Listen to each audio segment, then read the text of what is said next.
Chapter 4. The Keeper of the Keys. Boom! They knocked again. Dudley jerked awake. "Where's the cannon?" he said stupidly. There was a crash behind them, and Uncle Vernon came skidding into the room.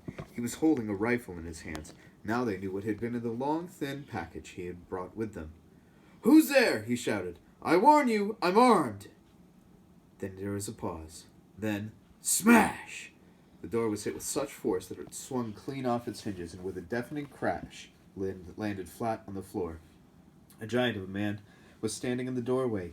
His face was almost completely hidden by a long, shaggy mane of hair and a wild, tangled beard, but you could make out his eyes, glinting like black beetles under all the hair. The giant squeezed his way into the hut, stooping so that his head just brushed the ceiling. He bent down, picked up the door, and fitted it easily back into its frame. The noise of the storm outside dropped a little. He turned to look at them all. "Couldn't make us a cup of tea, could you? It's not been an easy journey." He strode over to the sofa where Dudley sat frozen with fear. "Budge up, you great lump," said the stranger. Dudley squeaked and ran to hide behind his mother, who was crouching, terrified, behind Uncle Vernon. "And here's Harry," said the giant. Harry looked up into the fierce, wild, shadowy face and saw that the beetle eyes were crinkled in a smile. "Last time I saw you, you was only a baby," said the giant. "You look a lot like your dad, but you got your mom's eyes." Uncle Vernon made a funny rasping noise. "I demand that you leave at once, sir," he said. "You're breaking and entering." "Ah, shut up, Dursley, you great prune," said the giant. He reached over the back of the sofa, jerked the gun out of Uncle Vernon's hands, bent it into a knot as easily as if it had been made of rubber, and threw it into a corner of the room. Uncle Vernon made another funny noise, like a mouse being trodden on. "Anyway, Harry," said the giant, turning his back on the Dursleys, "a very happy birthday to you. Got some hat for you here. I might have sat on it at some point, but it'll taste all right." From an inside pocket of his black overcoat, he pulled a slightly squashed box. Harry opened it with trembling fingers. Inside was a large, sticky chocolate cake with "Happy Birthday, Harry" written on it in green icing. Harry looked up at the giant. He meant to say thank you, but the words got lost on the way to his mouth, and what he said instead was, "Who are you?" The giant chuckled. "True, I haven't introduced myself. Rubeus Hagrid, keeper of the keys and grounds at Hogwarts." He held out an enormous hand and shook Harry's whole arm. "What about that tea, then, eh?" he said, rubbing his hands together. "I'd not say no to some 'at stronger if you got it, mind." His eyes fell on the empty grate with the shriveled chip bags in it, and he snorted. He bent down over the fireplace. They couldn't see what he was doing, but when he drew back a second later, there was a roaring fire there. It filled the whole damp hut with flickering light, and Harry felt the warmth wash over him as though he'd sunk into a hot bath. The giant sat back down on the sofa, which sagged under his weight, and began taking out all sorts of things out of the pockets of his coat. A copper kettle, a squashy package of sausages, a poker, a teapot, several chipped mugs, and a bottle of some amber liquid that he took a swig from before starting to make tea. Soon the hut was full of the sound and smell of sizzling sausage. Nobody said a thing while the giant was working, but as he slid the first 6 fat, juicy, slightly burnt sausages from the poker, Dudley fidgeted a little. Uncle Vernon said sharply, "Don't touch anything he gives you, Dudley." The giant chuckled darkly. "Your great puddin' of a son don't need fattening any more, Dursley. Don't worry." He passed the sausages to Harry, who was so hungry he had never tasted anything so wonderful, but he still couldn't take his eyes off the giant. Finally, as nobody seemed about to explain anything, he said, "I'm sorry, but I still really don't know who you are." The giant took a gulp of tea and wiped his mouth with the back of his hand. "Call me Hagrid," he said. "Everyone does. And like I told you, I'm keeper of the keys at Hogwarts. You'll know all about Hogwarts, of course." No," said Harry. Hagrid looked shocked. "Sorry," said Harry quickly. "Sorry?" barked Hagrid, turning to stare at the Dursleys, who shrank back into the shadows. "It's them as should be sorry. I knew you weren't getting your letters, but I never thought you wouldn't even know about Hogwarts, for crying out loud. Did you never wonder where your parents learned it all?" "All what?" asked Harry. "All what?" Hagrid thundered. "Now just wait 1 second." He had leapt to his feet. In his anger, he seemed to fill the whole hut. The Dursleys were cowering against the wall. "Do you mean to tell me," he growled at the Dursleys, "that this boy knows nothing about anything?" Harry thought this was going a bit far. He had been to school, after all, and his marks weren't bad. I know some things, he said. I can, do math and stuff. But Hagrid simply waved his hand and said, About our world, I mean. Your world. My world. Your parents' world. What world? Hagrid looked as if he was about to explode. Dursley! He boomed. Uncle Vernon, who had gone very pale, whispered something that sounded like Mimblewimble. Hagrid stared wildly at Harry. But you must know about your mom and dad, he said. I mean, they're famous. You're famous. What? My mom and dad weren't famous, were they? You don't know. You don't know. Hagrid ran his fingers through his hair, fixing Harry with a bewildered stare. You don't know what you are? He said finally. Uncle Vernon suddenly found his voice. Stop, he commanded. Stop right there, sir. I forbid you to tell the boy anything. A braver man than Vernon Dursley would have quailed under the furious look Hagrid now gave him. When Hagrid spoke, his every syllable trembled with rage. You never told him? Never told him what was in the letter Dumbledore left for him? I was there. I saw Dumbledore leave it, Dursley, and you've kept it from him all these years? Kept what from me? said Harry eagerly. Stop! I forbid you! Yelled Uncle Vernon in panic. Aunt Petunia gave a gasp of horror. Ah, go boil your heads, both of you, said Hagrid. Harry, you're a wizard. There was silence inside the hut. Only the sea and the whistling wind could be heard. I'm a what? Gasped Harry. A wizard, of course, said Hagrid, sitting back down on the sofa, which groaned and sank even lower. And a thumping good un, I'd say, if once you'd been trained up a bit. With a mom and dad like yours, what else would you be? And I reckon it's about time you read your letter. Harry stretched out his hand to at last take a yellowish envelope, addressed in emerald green to Mr. H. Potter, the floor, hut on the rock, the sea. He pulled out the letter and read, Hogwarts School of Witchcraft and Wizardry, Headmaster Albus Dumbledore, Order of Merlin First Class, Grand Sorcerer, Chief Warlock, Supreme Mugwump, International Confederation of Wizards. Dear Mr. Potter, we are pleased to inform you that you have been accepted at Hogwarts School of Witchcraft and Wizardry. Please find enclosed a list of all necessary books and equipment. Term begins on September 1st. We wait your owl no later than July 31. Yours sincerely, Minerva McGonagall, Deputy Headmistress. Questions exploded inside Harry's head like fireworks, and he couldn't decide which one to ask first. After a few minutes, he stammered, What does it mean they await my owl? Galloping Gorgons, that reminds me, said Hagrid, clapping a hand to his forehead with enough force to knock over a cart horse, and from yet another pocket inside his overcoat he pulled an owl, a real live, rather ruffled-looking owl, a long quill, and a roll of parchment. With his tongue between his teeth, he scribbled a note that Harry could read upside down. Dear Professor Dumbledore, given Harry his letter, taking him to buy his things tomorrow. Weather's horrible. Hope you're well, Hagrid. Hagrid rolled up the note, gave it to the owl, which clamped it in its beak, went to the door, and threw the owl out into the storm.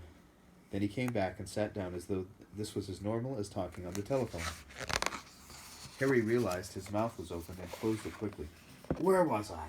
Said Hagrid, but at that very moment, Uncle Vernon, still ashen-faced but looking very angry, moved into the firelight. He's not going, he said. Hagrid grunted.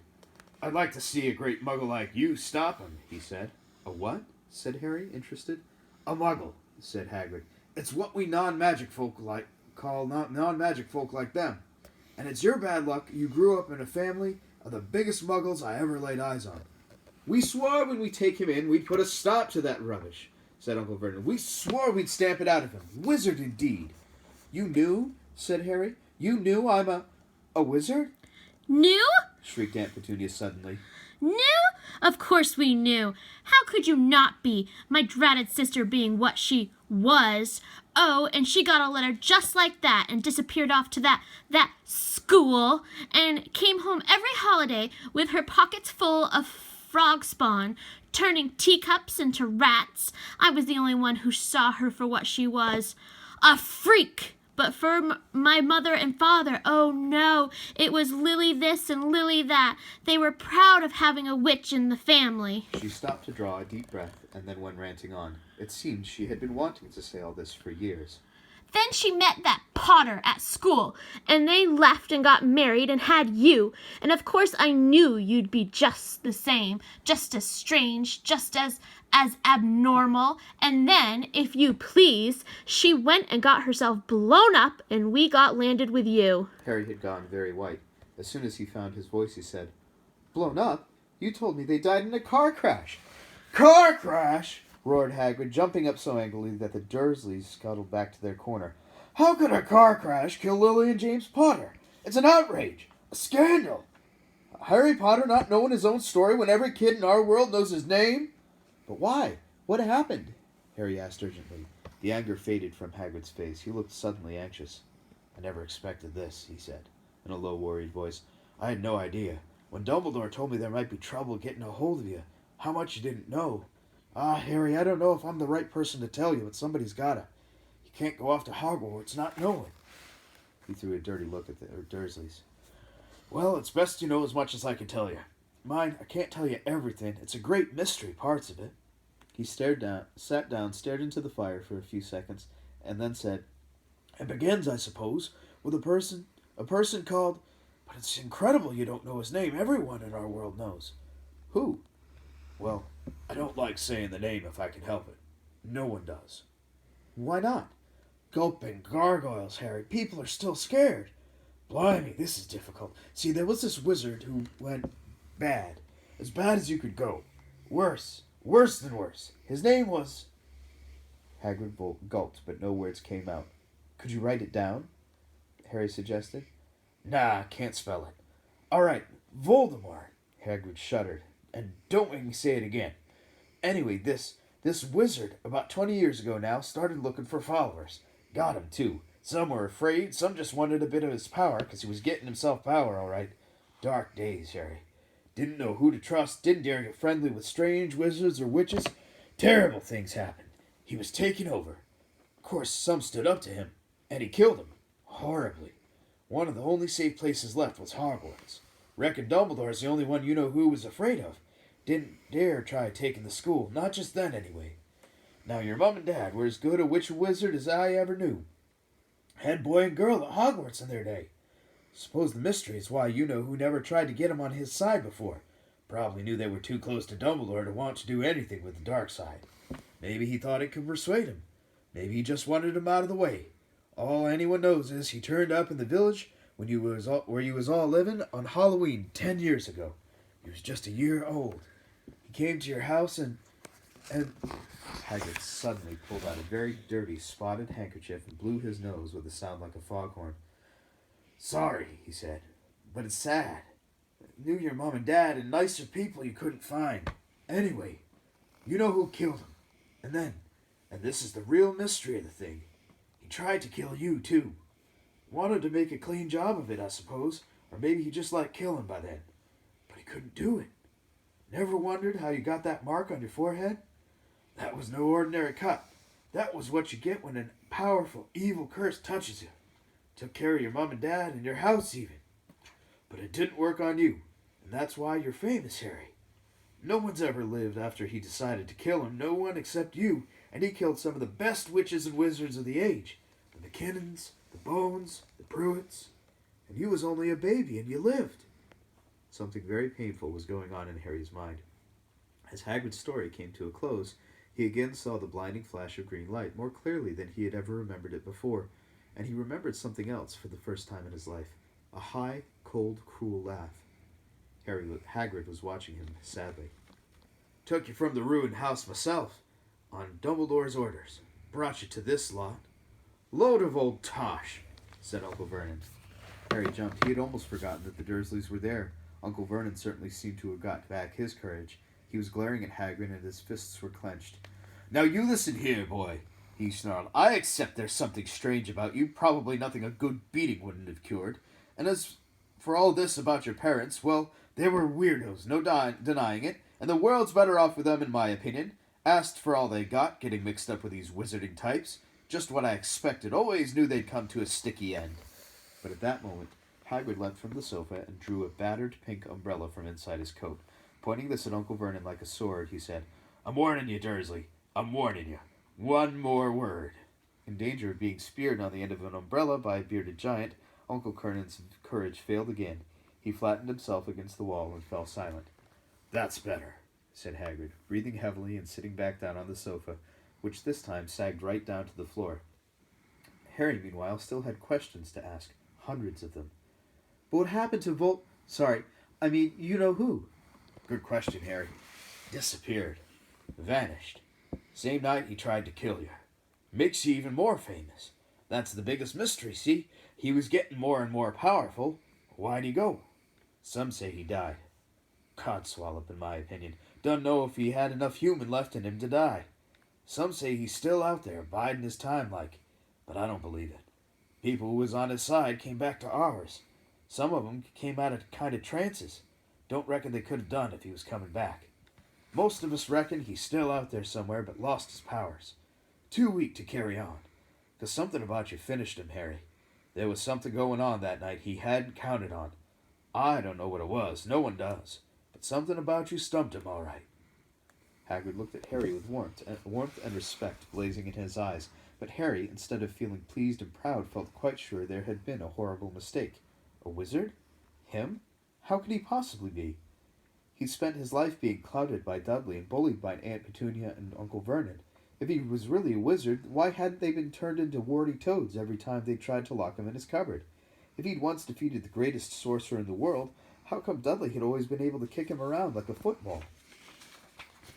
"Hagrid," he said quietly, "I think you must have made a mistake. I don't think I can be a wizard." To his surprise, Hagrid chuckled.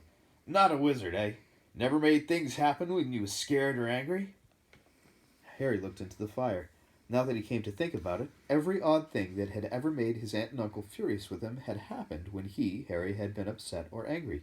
Chased by Dudley's gang, he had somehow found himself out of their reach. Dreading going to school with that ridiculous haircut, he'd managed to make it grow back. And the very last time Dudley had hit him, hadn't he got his revenge without even realizing he was doing it? Hadn't he set a boa constrictor on him? Harry looked back at Hagrid, smiling, and saw that Hagrid was positively beaming at him. "See?" said Hagrid. "Harry Potter, not a wizard. You wait, you'll be right famous at Hogwarts." But Uncle Vernon wasn't going to give in without a fight. "Haven't I told you he's not going?" he hissed. "He's going to Stonewall High, and he'll be grateful for it. I've read those letters, and all he needs all sorts of rubbish. Spellbooks and wands, and if he wants to go, a great muggle like you won't stop him," growled Hagrid. "Stop James and Lily and James Potter's son going to Hogwarts? You're mad. His name's been down ever since he was born. He's off to the finest school of witchcraft and wizardry in the world. 7 years there and he won't know himself. He'll be with youngsters of his own sort for a change, and he'll be under the greatest headmaster Hogwarts ever had, Albus Dumbledore." "I am not paying for some old crackpot fool to teach him magic tricks," yelled Uncle Vernon. But he had finally gone too far. Hagrid seized his umbrella and whirled it over his head. "Never," he thundered, "insult Albus Dumbledore in front of me." He brought the umbrella swishing down through the air to point at Dudley. There was a flash of violet light, a sound like a firecracker, a sharp squeal, and the next second Dudley was dancing on the spot with his hands clasped over his fat bottom, howling in pain. When he turned his back on them, Harry saw a curly pig's tail poking through a hole in his trousers. Uncle Vernon roared. Pulling Aunt Petunia and Dudley into the other room, he cast one last terrified look at Hagrid and slammed the door behind them. Hagrid looked down at his umbrella and stroked his beard.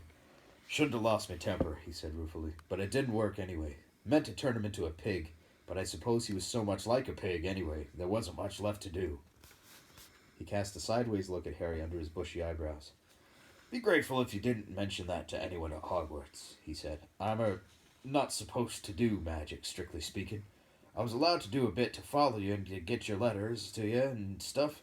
One of the reasons I was so keen to take on the job." "Why aren't you supposed to do magic?" asked Harry.